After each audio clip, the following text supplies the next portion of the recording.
अस्सलाम वालेकुम स्टूडेंट। इस चैप्टर में हम डिस्कस करेंगे सीक्वेंसेस को। और सबसे पहले हम ये देख लेते हैं कि सीक्वेंसेस का हमारी डेली लाइफ में कहाँ कहाँ पे यूज़ है। So application of sequences in our daily life. ठीक है। अच्छा, किस तरह से जी एप्लीकेशन हमारे पास किस तरह से होती है। पहली जो सीक्वेंस की यूज़ है हमारी डेली लाइफ में वो है टाइम मैनेजमेंट में। टाइम मैनेजमेंट में किस तरह से सीक्वेंस यूज़ होती है कि लेट से आप अपनी दिन के जितने भी आपके टास्क वगैरह हैं वो आप एक ख़ास ऑर्डर के साथ या एक ख़ास तरतीब के साथ उनको परफॉर्म करते हैं। तो बेसिकली वो जो ख़ास आपने तरतीब रखी हुई थी कि 7 बजे ये करना है, 8 बजे आपने ये करना है, 9 बजे आपने ये करना है, तो वो जो पैटर्न आप डेली का फॉलो कर रहे होते हैं बेसिकली वो क्या होता है, एक सीक्वेंस आप फॉलो कर रहे होते हैं। ठीक हो गया।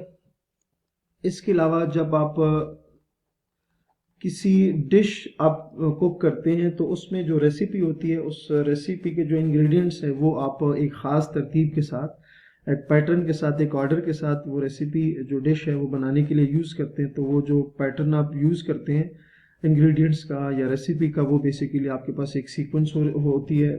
ठीक हो गया। इसके अलावा कम्युनिकेशन, जो हम कोई भी लैंग्वेज यूज़ करते हैं एक दूसरे को समझाने के लिए, कम्युनिकेशन में भी आपके पास जो सीक्वेंस होता है बेसिकली वो सीक्वेंस होता है। अच्छा, कम्युनिकेशन में क्या है कि हम कुछ चीज़ों को एक ख़ास तरतीब के साथ हमने अरेंज किया हुआ होता है कि अगर ये अरेंज होगा तो उसका मतलब ये होगा और अगर ये वाली बात होगी उसका मतलब ये होगा। ठीक है। तो ये सारी बेसिकली क्या है, ये सीक्वेंस इसमें यूज़ हो रही होती है। अच्छा, अब ये तो हमने एक उसका एप्लीकेशन देख ली। अब बेसिकली अगर हम इसको देखें ना कि सीक्वेंस होती क्या है स्टूडेंट, बेसिकली अगर मैं मैथ में बात करूं तो जो सीक्वेंस होती है वो सिंपल क्या है कि नंबर्स की तरतीब शुदा लिस्ट को सीक्वेंस कहते हैं। नंबर्स की तरतीब शुदा लिस्ट को क्या कहेंगे, सीक्वेंस कहेंगे। मतलब ये हुआ कि अगर आपके पास नंबर्स लिखे हुए हो ना और उनमें एक खास पैटर्न फॉलो हो रहा हो तो वो जो नंबर बेसिकली लिखे हुए होंगे ना वो एक सीक्वेंस बना रहे होंगे। ठीक है। क्या कहा मैंने, नंबर्स की तरतीब शुदा लिस्ट को सीक्वेंस कहते हैं। ठीक है। उसी तरह किसी भी काम में जो आप डेली लाइफ में करते हैं, जैसे मैंने कहा टाइम मैनेजमेंट में, कि अगर कोई भी आप काम एक खास पैटर्न के साथ करें तो वो जो पैटर्न बनता है ना बेसिकली वो आपके पास क्या होता है, एक सीक्वेंस होता है। ठीक है। तो ये आपके पास आ गया। अच्छा, अब हम लिखते हैं दूसरी बात ये है कि सीक्वेंस आर प्रोग्रेशंस। ठीक है। बेसिकली एक ही चीज होती है।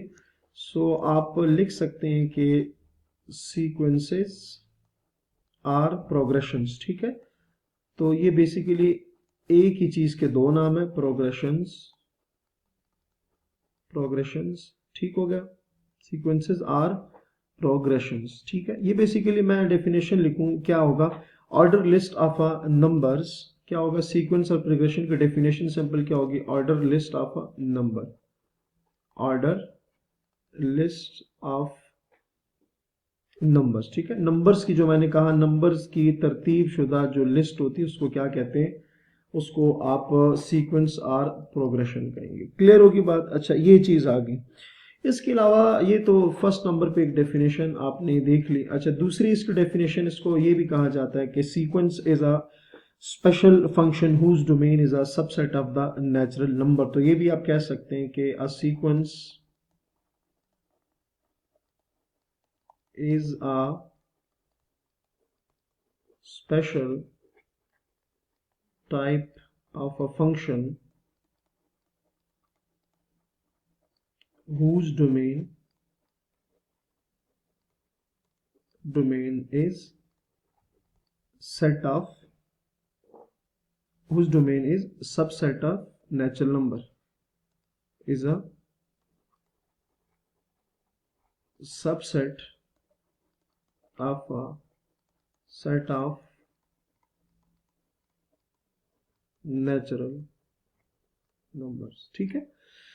बेसिकली आपको पता है कि फंक्शन में क्या होता है कि फंक्शन की डोमेन होती है, आप उस फंक्शन में कुछ वैल्यूज पुट करते हैं और उन वैल्यूज के बदले में आपको आंसर्स मिल रहे होते हैं, जो बेसिकली क्या होता है आपके पास एक, उसको हम क्या कहते हैं, रेंज कहते हैं। सीक्वेंस भी बेसिकली क्या एक स्पेशल टाइप का फंक्शन है, लेकिन इसकी जो डोमेन होगी ना वो सेट ऑफ नेचुरल नंबर होगी, इसके अलावा नहीं हो सकती। ठीक है। सो सीक्वेंस क्या है कि एक ऐसा फंक्शन है जिसके डोमेन में, डोमेन से मतलब क्या है कि जिसमें जस्ट आप नेचुरल नंबर्स पुट कर सकते हैं, तो इसको हम क्या कहेंगे, सीक्वेंस कहेंगे। क्लियर हो गया? अच्छा जी, नेक्स्ट हम लिखते हैं कि सीक्वेंस को किस चीज से किस चीज से रिप्रेजेंट किया जाता है। सो आप कह सकते हो कि सीक्वेंस को नोटेशन, कि सीक्वेंस की नोटेशन क्या होती है, नोटेशन ऑफ सीक्वेंस।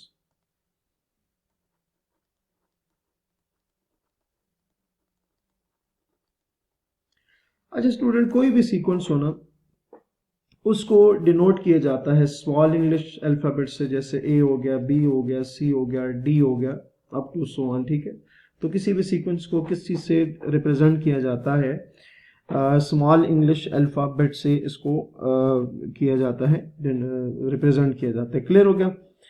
अच्छा, अब उसके अलावा लेट्स से जैसे फंक्शन हमारे पास होता है, फंक्शन क्या होता है कि कोई भी फंक्शन होता है, हम उसको लिखते हैं कि F of X is equals to X plus one. ठीक है, अगर इसमें x की जगह मैं 1 पुट करूं तो मुझे पता है कि आ जाएगा 1 प्लस 1, और f ऑफ 1 क्या आ जाएगा, 2 आ जाएगा। ठीक हो गया?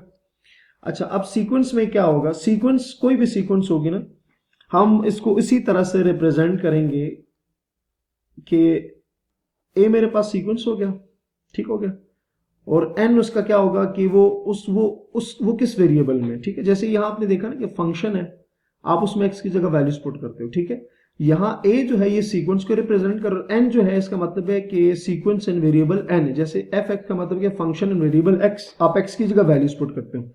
उस तरह सीक्वेंस क्या है कि A is a sequence in variable N. ठीक हो गया? और इसको ऐसे भी लिखा जा सकता है, एन की जगह आप 1 पुट करें तो आ जाएगा 1, क्योंकि मैंने कहा था कि उसकी जो डोमेन है वो सेट ऑफ नेचुरल नंबर है, और नेचुरल नंबर आपको पता है कहां से स्टार्ट होते हैं, 1 से स्टार्ट होते हैं। ठीक हो गया? सो A2 हो गया, A3 हो गया, अप टू सो ऑन। इसको इस तरह से कंटिन्यू आप कर सकते हो। तो अगर इस तरह से कोई चीज लिखी हो ना, जैसे ये लिखी हो ब्रैकेट, तो इसका मतलब ये सीक्वेंस है, और अगर उसको इस तरह से लिखा जाए तो वो भी आपके पास क्या बेसिकली एक सीक्वेंस को रिप्रेजेंट कर रही होती है। अच्छा, A1 का मतलब होगा first term of the sequence AN, A2 का मतलब होगा second term of the sequence AN, A3 का मतलब होगा third term of the sequence AN। Clear हो गया? अच्छा, नेक्स्ट हमारे पास है कि चलिए हम इसको ये कहते हैं कि किसी हर सीक्वेंस की ना जनरल एक टर्म होती है, जनरल या nth टर्म होती है। क्या मैंने कहा कि हर सीक्वेंस की एक nth और जनरल टर्म होती है। अच्छा, nth या जनरल टर्म के थ्रू हम क्या कर सकते हैं, जब आपके पास किसी सीक्वेंस की ना nth और जनरल टर्म गिवन होती है, तो आप उस जनरल टर्म को यूज करके उस सीक्वेंस की हर एक टर्म फाइंड कर सकते हैं। ठीक है, आप उस सीक्वेंस की हर एक टर्म को फाइंड कर सकते हैं। क्लियर हो गया बच्चे? अच्छा, तो इंशाल्लाह नेक्स्ट जो लेक्चर है वो हम यहीं से कंटिन्यू करेंगे। सो अपना बहुत सारा ख्याल रखिएगा। अल्लाह हाफिज।